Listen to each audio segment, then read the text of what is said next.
Losing body fat isn't complicated, yet 90% of the population are overweight. So why is that?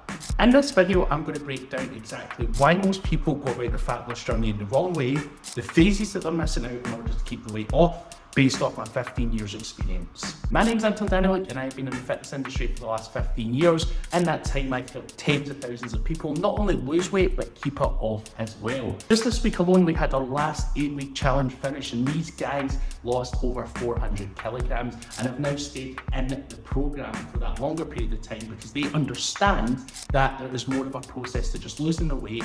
There is the next steps that come after it, allowing us to get everlasting change, which is a part of what we're going to cover in today's video. Let's face it, fat loss isn't rocket science. We know that we need to move more and eat less. But the problem is with that piece of advice is you can go to the ground with eating less and you can go to the moon with moving more. So how do we structurally put that in place in order to get optimal results, not burn ourselves out, and then allow ourselves to maintain this for a lifetime? We're going to start off by talking about calories because that is the most important thing when it comes to fat loss. It's being in a calorie deficit. But not just being a calorie deficit, you need to understand what a calorie actually is. And quite simply put, a calorie is a unit of energy. Just like a centimetre is a unit of measurement, a calorie is a unit of energy. So the first thing we have to think about before we get into a calorie deficit is understanding what our BMR is, which is our basal metabolic rate. This is essentially how many calories we burn at resting. Now, this number is a lot higher than most people think. I am yet to meet anyone across my 15 years of experience in the industry that's BMR is less than 1200 calories. Now, if you're not giving your body enough energy to rest, your body doesn't like that. What it basically says is, you're not giving me enough energy to rest, I'm going to hold on to any energy that you're giving me, i.e. calories. So your metabolism slows down and your body gets better at storing energy than burning energy. And that is why quite often when you go on a fat loss journey and you cut your calories too hard, too soon, that you plateau very quickly. So the first thing we have to do with our calories is find out our deficit. You can search anywhere online to find out a calorie calculator. I've actually got one in the free version of my app. You can find that below in the description. It's free to join. There's a great community, free resources as well, and you'll be able to work out your calories or simply just search it online. But it's easy to work out your calorie deficit through any sort of calorie calculator. But now that you've got that number, we need to work with it.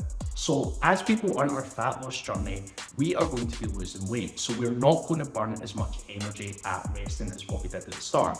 Think about that for a second. If you woke up in the morning and you had a 10 kilo weighted vest on and you went about everything in your day as normal, you're going to burn more calories doing that than what you would if you never had that weighted vest on.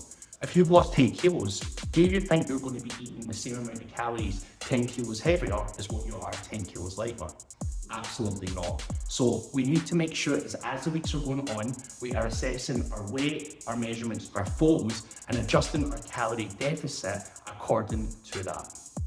Number 2, training. So training is obviously very important, but I think when people go on a fat loss journey, they think they have to do loads of cardio. Now, what we have to do here is we have to focus on our resistance training because the more muscle mass we have in our body, the more calories we burn at resting, i.e. the higher our basal metabolic rate is, which we spoke about in the calories part of this video. So with resistance training, it's important to find your baseline first. If you're not doing any 1 to 2 sessions, start with, and then you can build from there. And if you're doing anywhere from 3 to 5 sessions, that's going to be completely optimal. Now, with regards to cardio, we are just going to utilize that as a tool throughout our journey to increase our expenditure. So with our calories, we want to start at the highest point possible. With our training, we want to start at the lowest point possible, and we want to get things moving from there. We don't want to reveal all our carbs at once. So as the journey goes on, we can start to increase our steps, we can increase our cardio, we can decrease our calories. And I would only utilize one of these at a time as our journey goes on. One change per week is going to be enough to get you over the next plateau. Number 3 is optimizing our sleep. This is something I probably never took too serious myself up until last year.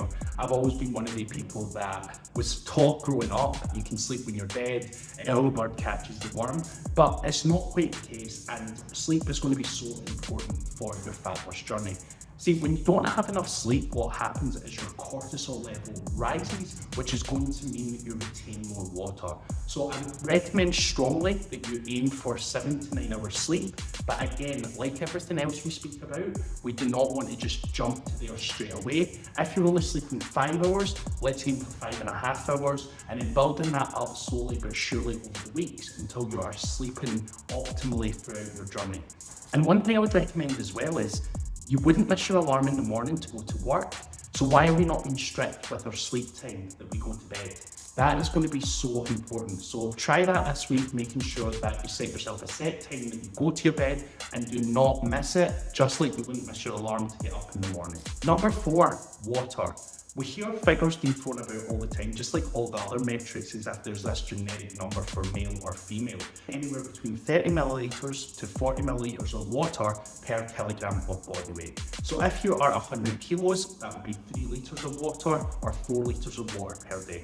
And again, like the others, we're just going to slowly but surely build that up until we reach that number. You have got time to build that up, don't try to do it all at once. Number 5, we touched on it briefly with the training side of things, is our steps. And again, 10,000 steps gets thrown about all the time. But how can we give that generic number just to everyone? For example, I sit at a desk all day working on the computer. I probably do about 2,000 steps per day if I don't actively go out and do them. So for me to do 10,000 steps, that's 5x what I currently do, which is too much to jump into.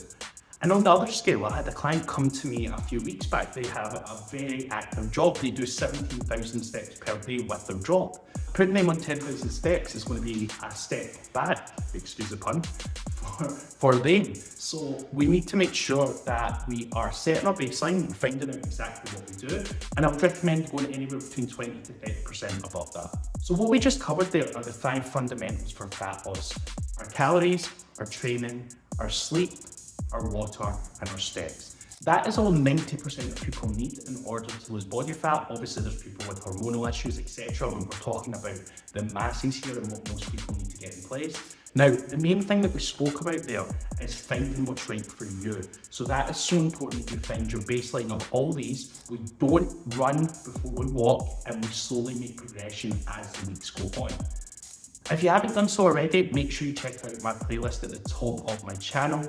In these 3 videos, I cover why people lose weight and can't keep it off. Secondly, the system that I implement in order to keep it off. And thirdly, how you can start your first 30 days today. If you enjoyed this video and you found it valuable, make sure you subscribe to the channel, and I'll see you next time.